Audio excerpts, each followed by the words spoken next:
বর্তমান সময়ে আমরা সবচেয়ে বেশি রিকোয়েস্ট পেয়েছি সিপাল নিয়ে আলোচনা করার জন্য। এই কারণে আজ আমরা সিপাল নিয়ে একটি কুইক আপডেট দিচ্ছি। সিপালে বর্তমানে যে ধরনের সেল প্রেশার এবং প্রাইস অ্যাকশন হচ্ছে এটি অনেকটা সাসপিশিয়াস, আর স্টকটিতে সম্পূর্ণ একটি কন্ট্রারিয়ান মুভ আমরা লক্ষ্য করছি। মার্কেট ভালো করছে, মার্কেট ভালো প্রাইস অ্যাকশন করছে, বিভিন্ন স্টকগুলো রিকভারি দিতে শুরু করলো, কিন্তু স্টকটি হঠাৎ করে হিউজ সেল প্রেশারের সাথে নেগেটিভ প্রাইস অ্যাকশন শুরু করলো, যার কারণে বর্তমানে সিপাল যারা হোল্ড করছেন তাদের মধ্যে চরম রকমের একটা ফ্রাস্ট্রেশন দেখা দিয়েছে। ডিসক্লেমার অংশটি আপনারা ভালো করে পড়ে নেবেন। পুঁজিবাজার ঝুঁকিপূর্ণ। আপনার কোনো পার্সোনাল বাই এবং সেলের কারণে আপনি যদি ক্ষতিগ্রস্ত হয়ে থাকেন, সে দায় স্টক অবজার্ভার বহন করবে না। শুরুতেই ডে চার্টে তুলে ধরছি সিপালের অবস্থান। সিপালের অল টাইম হাই ছিল 328 এবং এই স্টকটিতে বড় ধরনের একটি পতন হয়েছে, আপ টু 82 পর্যন্ত নেমে আসে, এবং এই জোনটি ছিল সিপালের জন্য একটি স্ট্রং ডিমান্ড জোন। এখান থেকে ইউটার্ন নিয়ে স্টকটি আপ টু 126 পর্যন্ত প্রাইস অ্যাকশন হয়। এরপর যখন মার্কেট ক্রাশ করলো, স্টকটি আবারও ধীরে ধীরে নেগেটিভ প্রাইস অ্যাকশন শুরু করে এবং 85 এই জোনটিতে এসে সাপোর্ট নেয় এবং দীর্ঘদিন ধরে 85 থেকে 95 কিংবা 97 এই জোনটিতে সাইডওয়ে প্রাইস অ্যাকশন করছিল। আর গত সপ্তাহ থেকে এই স্টকটিতে আমরা একটা হিউজ ম্যানিপুলেশন লক্ষ্য করছি।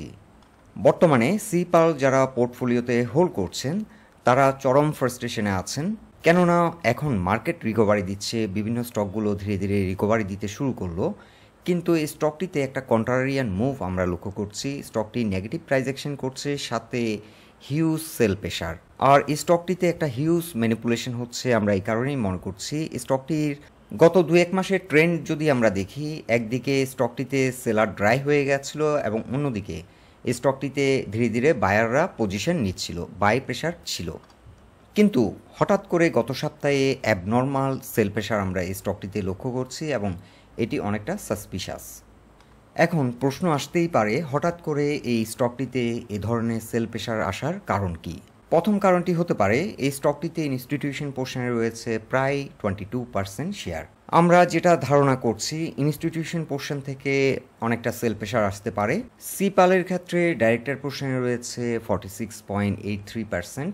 ডাইরেক্টর যখন সেল দেয় তখন কিন্তু একটা ডিক্লারেশন আসে, তেমন কোনো ডিক্লারেশন এই স্টকটির ক্ষেত্রে আমরা যেহেতু পাইনি, আমরা ধারণা করছি যেহেতু এখানে একটা বড় ধরনের সেল প্রেশার হচ্ছে স্টকটির ক্ষেত্রে, যার কারণে আমরা ধারণা করছি এই সেল প্রেশার হয়তো ইনস্টিটিউশন সাইড থেকেই হচ্ছে। দ্বিতীয় পসিবিলিটি হলো এই স্টকটি পাবলিক পোর্শনে রয়েছে 28%-এরও কিছুটা বেশি। সো পাবলিক পোর্শনেও কোনো বড় ইনভেস্টর থাকতে পারে। মার্কেট যেহেতু পারফর্ম করছে, এখন একটা পসিবিলিটি থাকতে পারে বড় কোনো ইনভেস্টর এই স্টকটিকে অফলোড করে তারা হয়তো এখন হাই পারফর্মিং স্টকগুলোর দিকে হয়তো কনসেন্ট্রেট করছে, হয়তো তারা ওখান থেকে প্রফিট নিয়ে এসে স্টকটি আবার নতুন করে বাই দেবে। সিপালে যেহেতু কোয়ালিটিটিভ দিক থেকে কোনো চেঞ্জ আসেনি, এই স্টকটি নিয়ে খুব বেশি নেগেটিভ হওয়ারও কিছু নেই। স্টকটি বর্তমানে সাইডওয়ে প্রাইস অ্যাকশন করছে, আর স্টকটির জন্য এখন স্ট্রং সাপোর্ট হবে 85 থেকে 86, কেননা সিপাল এই জোনেই কিন্তু বারংবার সাপোর্ট নিয়েছে এবং এই জোনে আমরা স্ট্রং বাই প্রেশার আগে লক্ষ্য করেছি। সিপাল নিয়ে এর আগে আমরা কয়েকবার আপডেট দিয়েছি। সিপাল ঢাকা স্টক এক্সচেঞ্জের হাই পারফর্মিং স্টকগুলোর মধ্যে একটি। ঢাকা স্টক এক্সচেঞ্জের মার্কেট পারফরমেন্সের সাথে এই স্টকটি বরাবরই ভালো পারফর্ম করে, যার কারণে অনেক ইনভেস্টরদের এই স্টকটিতে এক্সপেকটেশন একটু বেশি। আর এখন যেহেতু স্টকটি একটা ক্রিটিক্যাল জোনে আছে, এক্ষেত্রে আমাদেরকে একটু অ্যালার্ট থাকতে হবে। স্টকটি যদি কোনো কারণে 85-এর নিচে নেমে যায়, সেক্ষেত্রে কিছুটা পেনিক সেল আসবে এবং পেনিক সেল আসলে এই স্টকটি ফার্দার আরও ডিক্লাইন করতে পারে। সিপালের ক্ষেত্রে আমরা আরও একটি গুরুত্বপূর্ণ সাপোর্ট পয়েন্ট আইডেন্টিফাই করেছি, এটি হলো 79 প্রাইস পয়েন্টে। সো এই স্টকটি যদি 85-এর এই সাপোর্টটি ব্রেক করে, সেক্ষেত্রে আমরা কিছুটা সেল দিয়ে রেখে স্টকটিকে ওয়াচ লিস্টে রাখতে পারি এবং কোন পয়েন্টে এসে সাপোর্ট নেয় সেটিকে আইডেন্টিফাই করে আমরা নতুন করে আবার বাই দিতে পারি।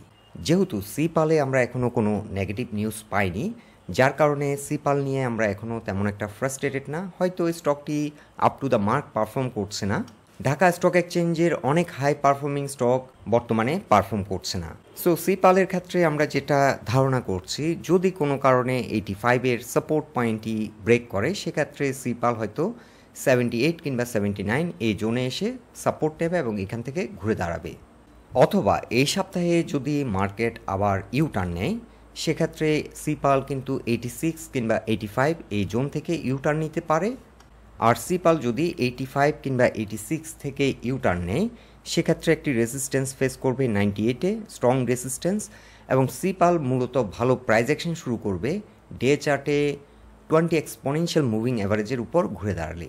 20 এক্সপোনেনশিয়াল মুভিং অ্যাভারেজের রেজিস্ট্যান্সটি হলো 98 প্রাইস পয়েন্টে। আর সিপালে আমরা যে প্রজেকশনটি রেখেছিলাম ফার্স্ট টার্গেট 150, এই টার্গেটটি কিন্তু এখনও ভ্যালিড। যেহেতু সিপালে এখনও আমরা কোনো নেগেটিভ নিউজ পাইনি, কোয়ালিটেটিভ দিক থেকে স্টকটিতে কোনো চেঞ্জ এখনও আসেনি, যার কারণে এই স্টকটি নিয়ে এখনও আমরা নেগেটিভ নই। ইন শর্ট, সিপাল যদি 85 কিংবা 86-এ এসে সাপোর্ট নেয় এবং এখান থেকে যদি ইউ টার্ন নেয়, একটি রেজিস্ট্যান্স ফেস করবে 20 এক্সপোনেনশিয়াল মুভিং অ্যাভারেজে এসে 98। আর 98-এর উপর যদি ঘুরে দাঁড়াতে সক্ষম হয়, সেক্ষেত্রে ভালো প্রাইস অ্যাকশন করবে এবং আমাদের ফার্স্ট টার্গেট হচ্ছে 150। কোনো কারণে যদি সিপাল 85-এর এই গুরুত্বপূর্ণ সাপোর্টটি ব্রেক করে, সেক্ষেত্রে 79 কিংবা 78-এ এসে সাপোর্ট নেওয়ার সম্ভাবনা বেশি। এখন সিপালের ক্ষেত্রে যে বিষয়টি কনসার্নিং সেটি হচ্ছে অ্যাবনর্মাল সেল প্রেশার। বর্তমানে সিপাল একটি স্ট্রং ডিমান্ড জোনে রয়েছে এবং এই জোনে এতটা সেল প্রেশার আমরা এক্সপেক্ট করছিলাম না। অনেকটা সাসপিশিয়াস মনে হলো আমাদের কাছে। সো বন্ধুরা, দেখা যাক এই সপ্তাহে স্টকটি কেমন প্রাইস অ্যাকশন করে। আশা করি এই স্টকটি হয়তো 85 কিংবা 86 এই জোন থেকে ইউটার্ন নেবে। বন্ধুরা, সিপাল নিয়ে এটাই ছিল আমাদের অবজারভেশন। আলোচনাটি যদি আপনাদের ভালো লেগে থাকে, অবশ্যই পোস্টটিকে লাইক দিন। আর আমাদের সাথে থাকার জন্য আপনাদের অসংখ্য ধন্যবাদ।